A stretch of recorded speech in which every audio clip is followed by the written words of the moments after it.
And now, a seamless transition into a dramatic reenactment. Wow, if you're normal, I guess I'm next to normal. Gee, I wish I could watch an interview with the cast and/or crew of a show with that title. Ask and you shall receive. Take it away, James. Hey, y'all. Hey. So much. Hi. Good to see you. Thank you so much for joining me today. I'm so excited to get to talk to you about your production of this Pulitzer Prize winning musical. I mean, it's not very often that you get to work on one of those. There's a lot to love there. So I'm just going to start by asking you what you first fell in love with. So, what engaged you? What first hooked you and made you go, I have to do this show? For me, I think the thing that hooked me at first was the music, because every song is a banger in Next to Normal.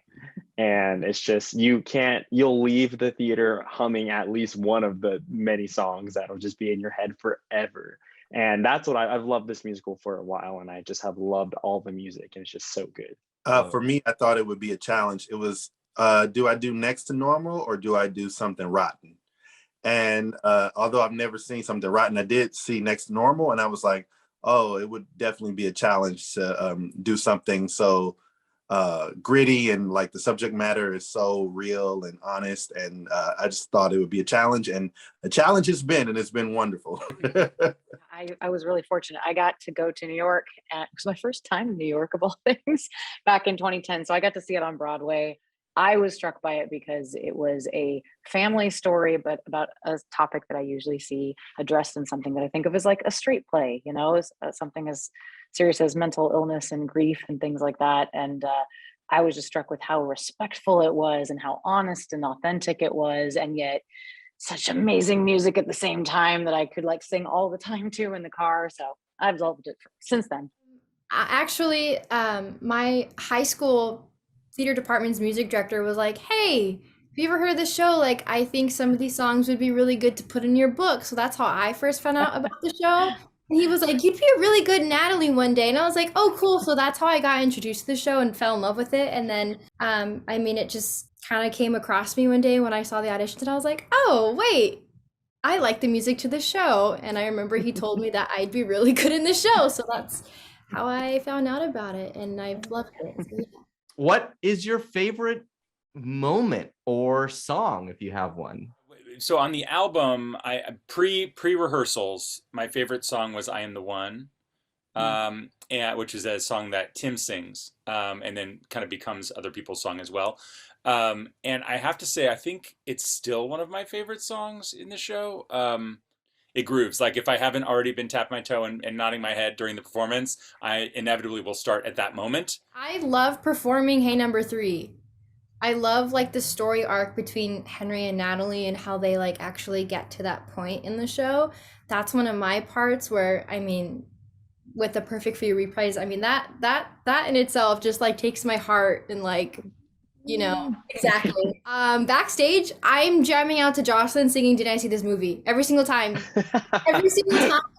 It never fails. Like that's my song that I jam out to.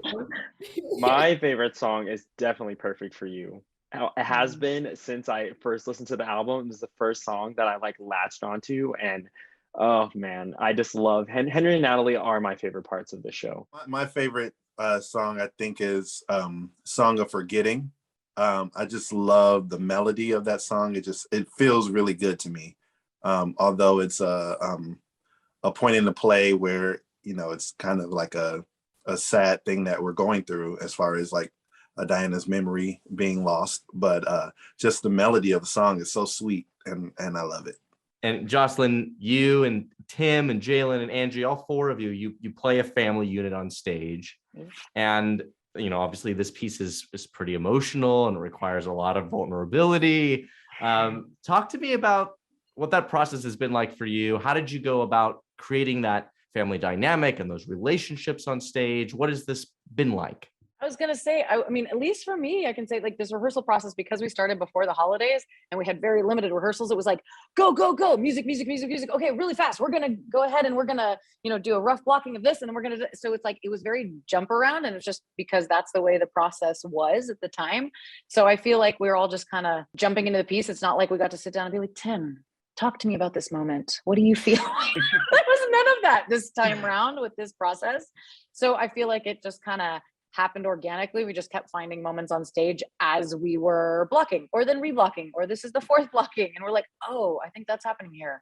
And just trying things. I don't know. And then by the time we got to, I don't know, a week or two ago, it's like, oh, that's what's happening there. Oh, okay. And I still feel like we're still finding things. And that's what's so lovely. I think difficult subject matters are easier to navigate when you actually like people that you are navigating the material with. I think I could speak for all of us when I say we genuinely like each other as performers and people. So it makes digging into some of those harder scenes easier to bear and to get the message across to the audience, hopefully. Yeah, there was that one time after tech, we were standing outside and me, Jocelyn, and Jared and Angie were talking, and we were like, oh, we were talking till like midnight, and it was like, this is the first time I think we've been able to have a discussion and like talk to each other, because the rehearsal process has been so wild. So we get to see, when we walk in to the theater, the final beautiful product. But we all know that there are plenty of bumps along the way in the process, and I would love to know about some of those. What went wrong? What did y'all keep screwing up? Tell me some of the fun stories. Well, for me, the hardest part of this whole rehearsal process was having to sing the score in masks. Right there. Because I feel like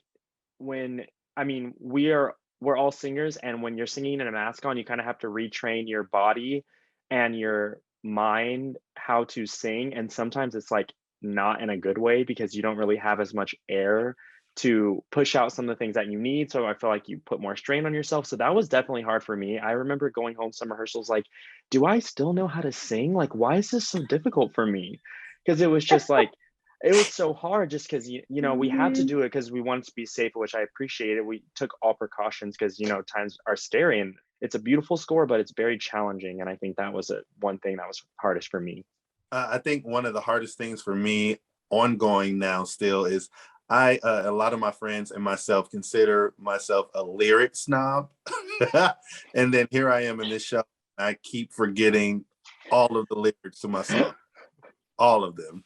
Oh, come on. It isn't that bad. It's not that bad, Tim.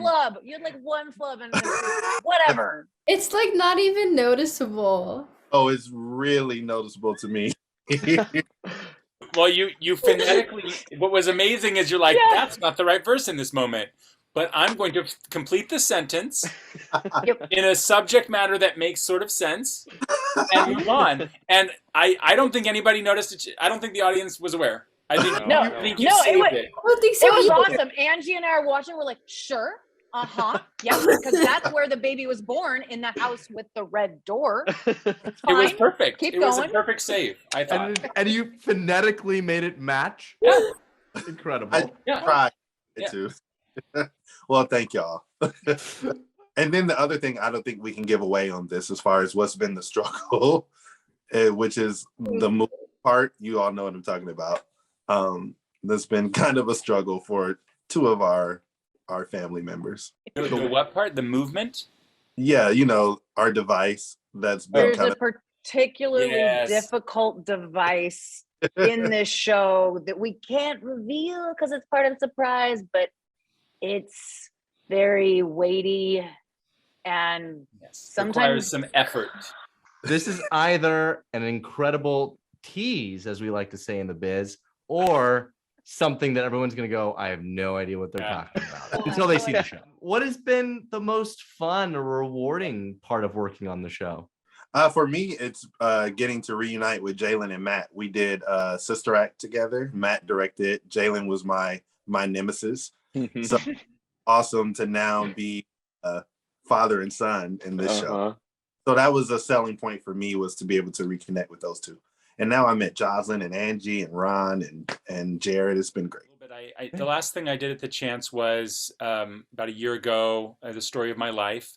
It started as it's a two-person musical, and we started rehearsals right here on Zoom. It was this room was my rehearsal studio, and then we moved into the theater for like a week, and then we filmed it. But because it was COVID times I don't remember what's really changed other than like it was. I think it was Pre-vaccination. It was pre-vaccines, yeah. It might have been okay. I think so. So everything, like we were all masked, of course, and everything, but I was not allowed to touch, be near, or anything at the cast. Like I was extremely distanced. Like I couldn't be within 6 or 10 feet of the cast or something ever. It was a very kind of lonely or disconnected experience, you know, for as a director to not be personal with the cast really. And this show has allowed that to sort of come back. And so, you know, aside from the fact that, you know, these are all wonderful people that I would have loved to have worked with regardless, that has made it extra special. So a chance encounter is a fortuitous accident. So what unexpected experience have you had while working on Next to Normal that you think is going to have a lasting impact on you? I was just going to say, for me, I think I had never in a million years thought that Next to Normal was on my wheelhouse of shows to ever do. And so I thank the chance for me to portray Dan in this production. It also showed me some parallels to me and Dan. And hopefully a lot of the messages that are hidden gems in these lyrics. There's so many great lyrics in this show. And I think a lot of them are going to propel me forward in my life and helping me figure out some things about Tim. So I'm grateful for the chance that I have to do this show. I know that there are at least 2 of the 6 people in the cast who I've heard them say in other talkbacks or whatever, that they're playing one of their dream roles in this show. So that's really fulfilling for me to know that there are 2 people at least in this cast who are just like, I'm definitely that they're having that experience is just like a person, like it's not I didn't do that, but I just, every night I watch the show, I know that, and it just makes it so fulfilling. It's been really lovely to hear some of the responses and reactions to the diversity of the casting and what that does for certain members feeling like they see representation on the stage that they haven't seen, especially in this piece before, and like how much that moved them and gave them different resonances that they hadn't before for this piece. And I thought that was wonderful. And just hearing some of the other comments on people that feel that like they see themselves represented on stage in a respectful way, but also dealing with the struggles they have. So yeah, it's been lovely. Thank you so much for your time and happy opening coming up. Enjoy your last couple rehearsals, and I can't wait to see you at opening. If you're standing there, perfect for you.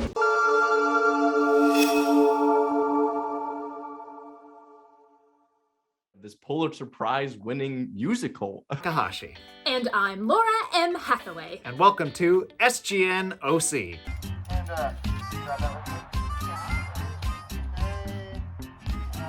A challenge has been, and it's been wonderful.